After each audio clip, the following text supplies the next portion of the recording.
Assalamualaikum warahmatullahi wabarakatuh. Perkenalkan, nama saya Sadri Selajumaini dari kelas 3D Kecerdasan Buatan. Di sini saya akan mempresentasikan tugas akhir semester saya, mata kuliah Kecerdasan Buatan.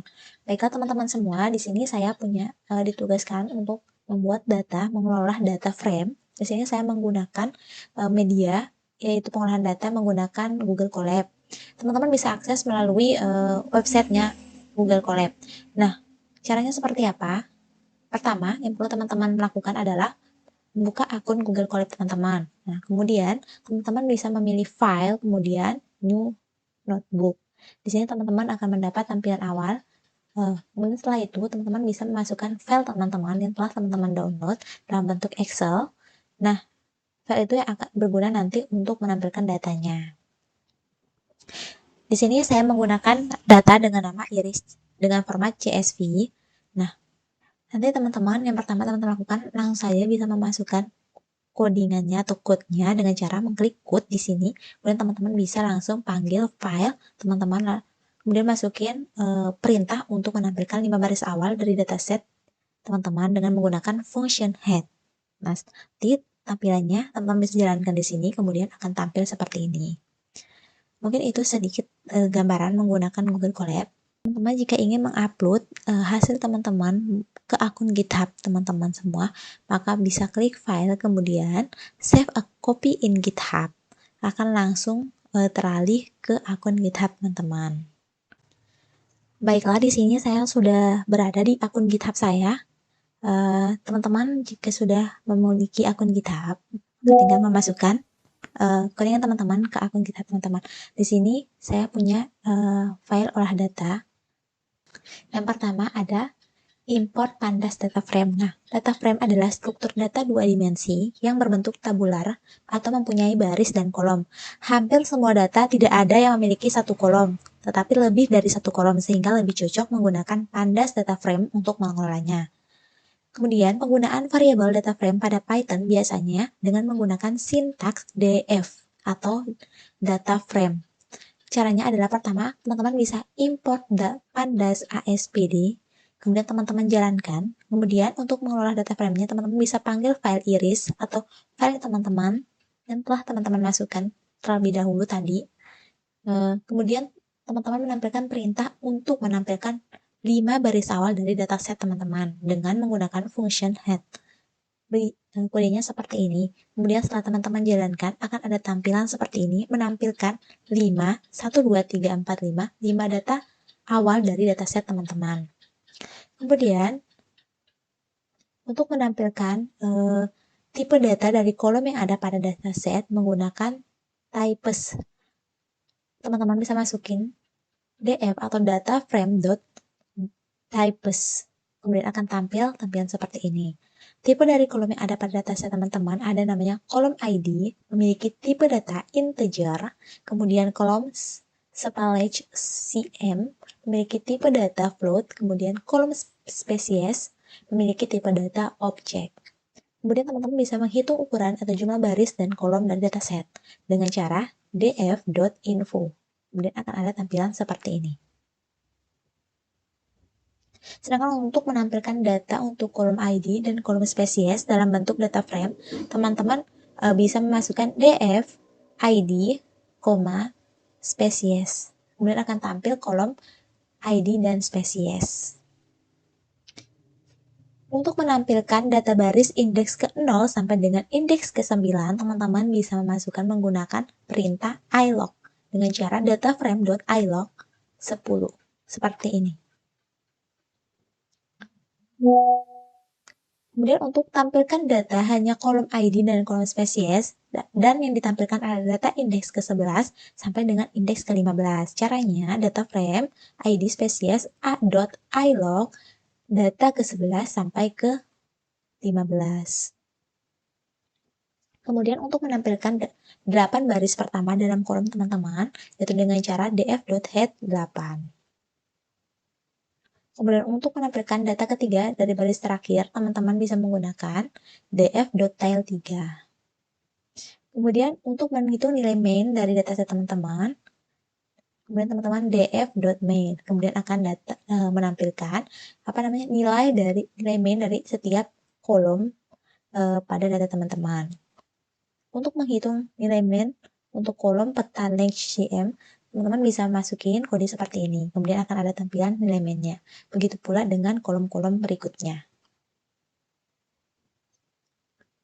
Kemudian untuk menampilkan tampilan perhitungan frekuensi pada kolom spesies dengan menggunakan value codes dalam bentuk data frame, teman-teman bisa masukin kode df value code spesies sama dengan data frame spesies dot value codes dot rename underscore axis, kemudian memanggil spesies value codes, kemudian dot reset index dengan nama codes, kemudian akan tampil seperti ini. Sedangkan untuk menampilkan perhitungan frekuensi pada kolom peta length dengan menggunakan value codes dalam bentuk data frame akan menggunakan kode seperti ini akan tampil seperti ini. Jadi yang ditampilkan adalah peta dari length CM value dan juga codes-nya.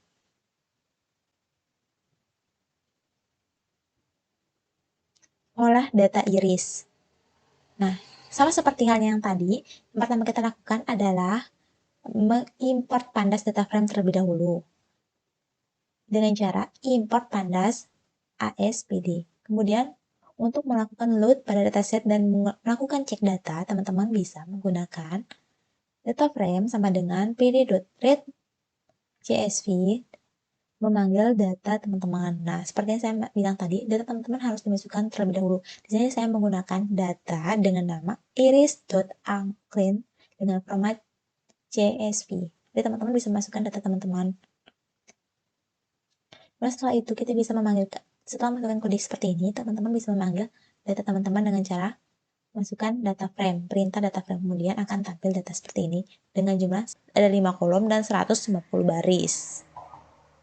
Untuk menghitung jumlah nilai 0 pada dataset dengan cara dataframe.isna.sum, kemudian akan tampil jumlah 0 pada setiap dataset teman-teman. Selanjutnya ada handle missing value dengan imputasi main. Sebelumnya imputasi adalah pilihan penanganan missing data yang paling bijak daripada membuang sebagian observasi atau variabel yang mengandung missing value, mengingat bahwa data sangat mahal dan berharga. Nah, cara mencari nilai main dari sepal-length-cm adalah data frame memanggil sepal-length-cm.main, kemudian akan tampil data seperti yang tadi.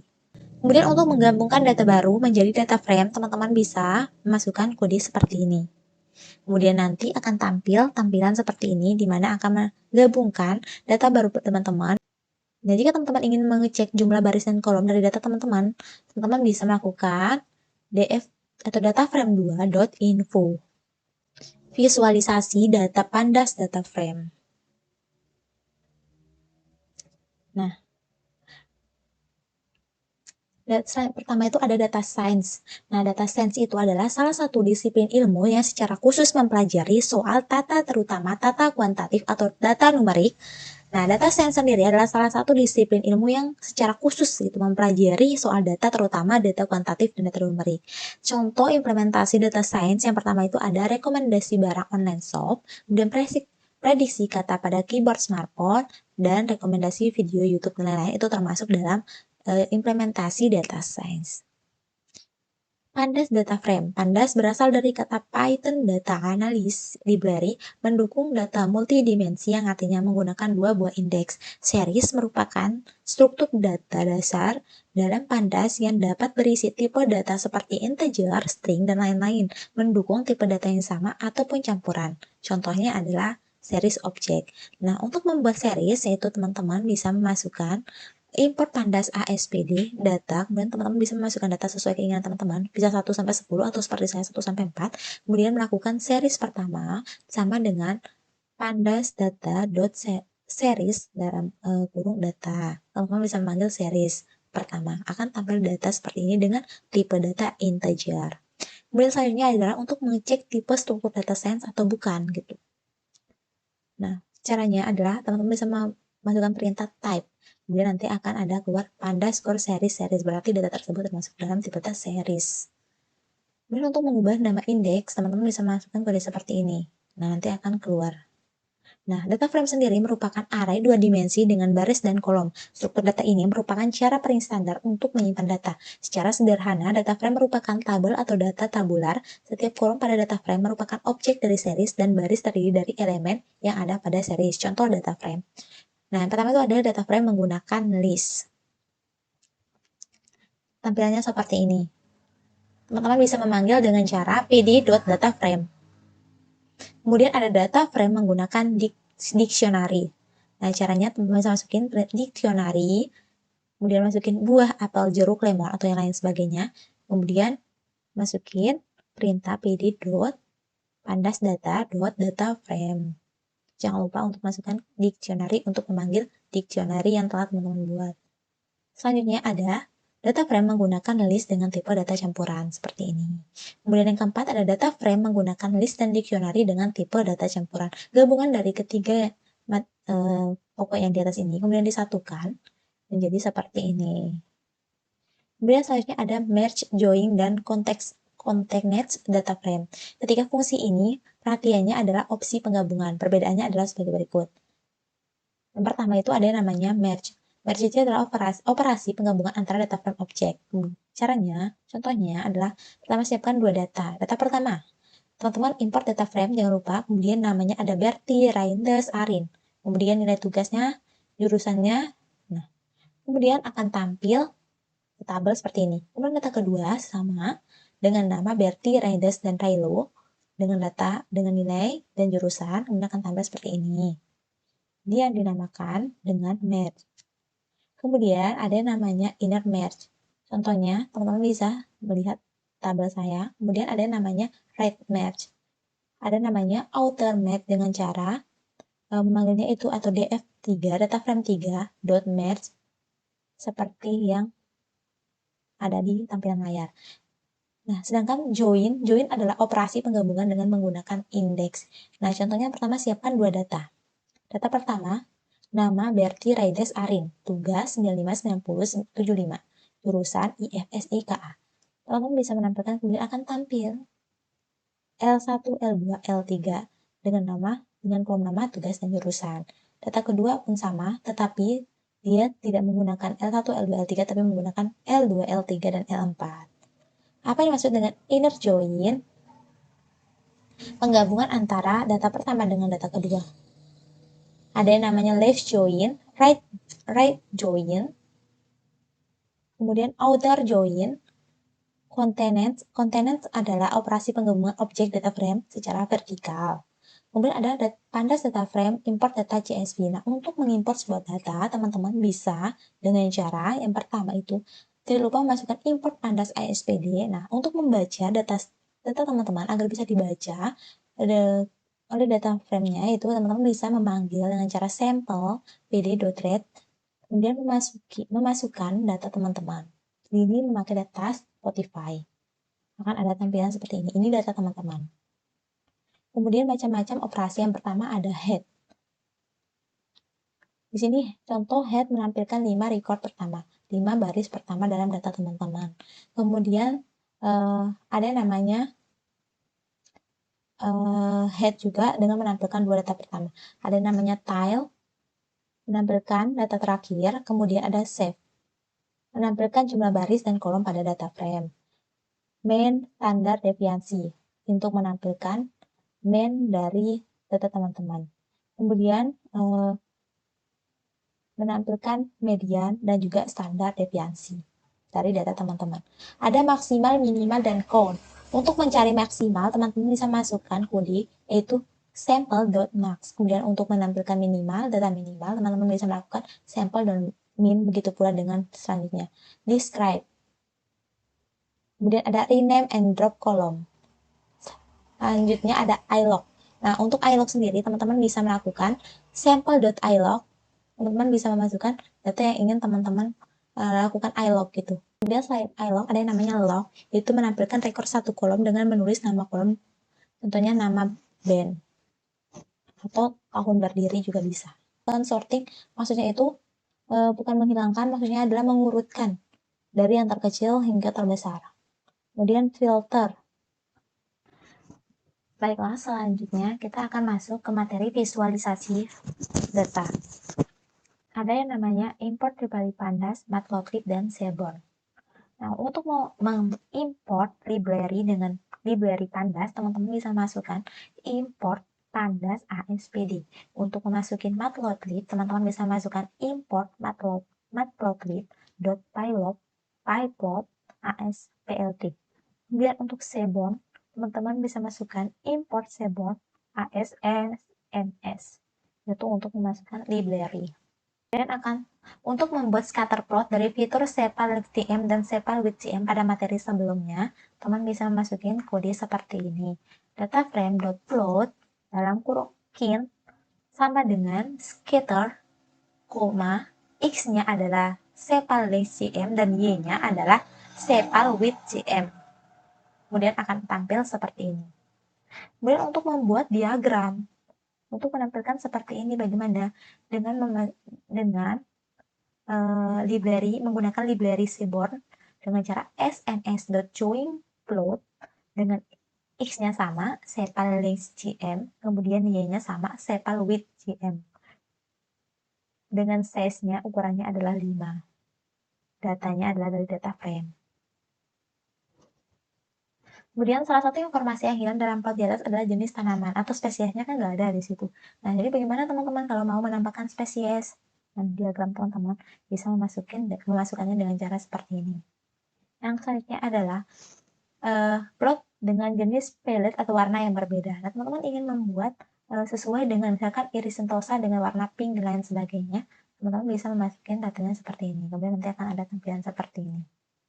Namanya pair plat. Di bawah ini adalah kolom ID yang dihapus karena tidak memiliki korelasi dengan variabel lain. Nah, seperti ini.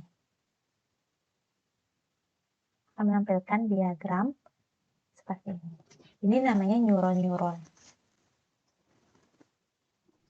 Selanjutnya, kita akan masuk ke materi visualisasi data yang matplotlib. Yang pertama ada plot garis. Matplotlib adalah library Python yang digunakan untuk menampilkan grafik teman-teman.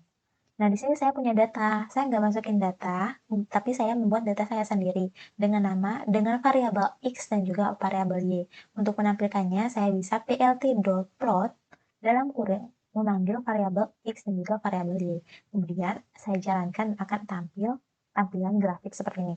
Tapi belum ada datanya. Belum ada tampilannya.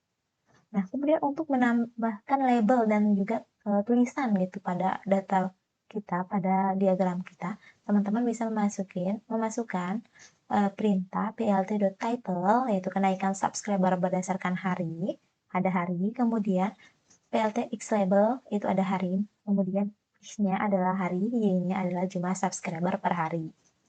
Selanjutnya untuk menampilkan plot garis multiline. Multiline maksudnya gimana?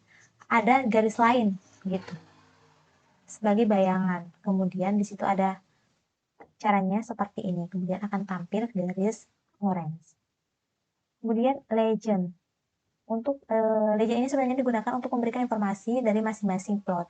Misalkan garis dengan warna oranye itu menggambarkan subscriber atau akun milik Yonglex atau Halilintar, kemudian yang biru menggambarkan akun milik Yonglex. Kemudian ada namanya color, line style, dan marker. Nah, kalau color sendiri itu untuk warna garis digunakan, kemudian line style-nya untuk jenis dari garisnya berbeda-beda, kemudian marker untuk penanda pertemuan sumbu X dan sumbu Y, kemudian P-nya pentagon dan D diamond. Untuk menampilkannya seperti ini, teman-teman masukin data, kemudian pilih color-nya seperti apa, markernya seperti apa. Kemudian akan tampil tampilan seperti ini. Untuk line width, itu teman-teman bisa memasukkan kode seperti ini, hampir sama, kemudian akan tampil seperti ini. Selanjutnya ada grid. Nah, grid ini kan polos, teman-teman ingin menampilkan grid di belakangnya. Kemudian teman-teman bisa masukkan plt.grid true. Nah, grid ini untuk menampilkan layout atau gambaran belakang ya, susunan vertikal dan juga horizontal.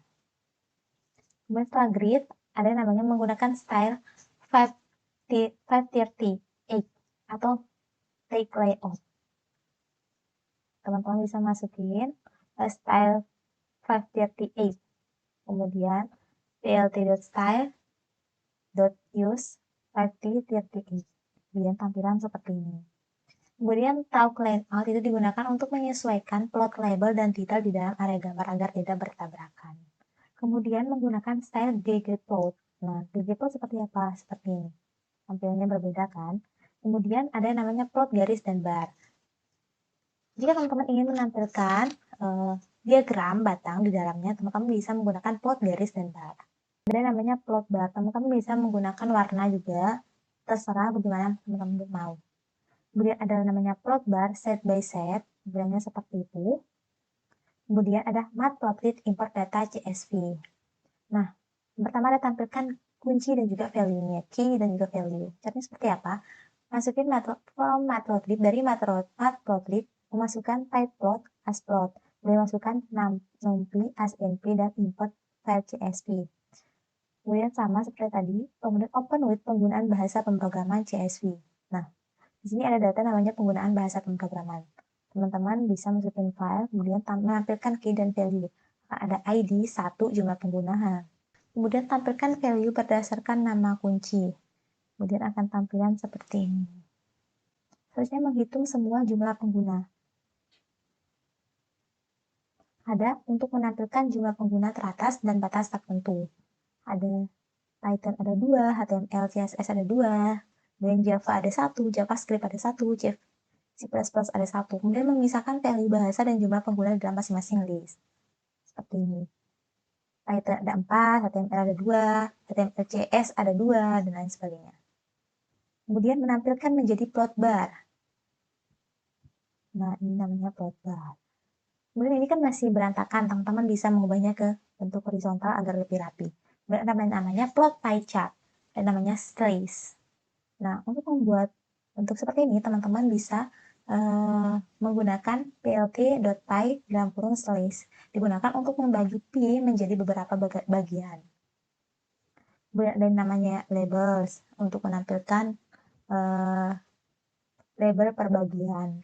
Kemudian ada namanya weight gap props, untuk menampilkan garis finger. Kemudian ada yang namanya color, untuk memberikan warna sesuai yang teman-teman mau. Kemudian ada namanya explode, agar digunakan untuk membuat fraksi atau pecahan dari pi data teman-teman. Kemudian ada shadow atau bayangan, agar lebih rapi dan lebih bagus bisa menampilkan shadow atau bayangan. Kemudian ada namanya start tank. Kemudian ada auto patch ini untuk menampilkan persen bagian pi. Misalkan persen F artinya menampilkan bilangan float dengan tipe data float, harus diawali dengan persen ya. Kemudian persen 0 itu menampilkan bilangan float dengan satu angka di belakang koma. Kemudian persen 0,1 F menampilkan simbol persen atau sendiri dan ditutup dengan persen. Import CSV.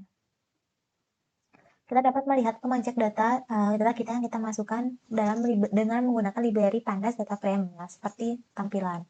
Itu saya menggunakan data seperti py.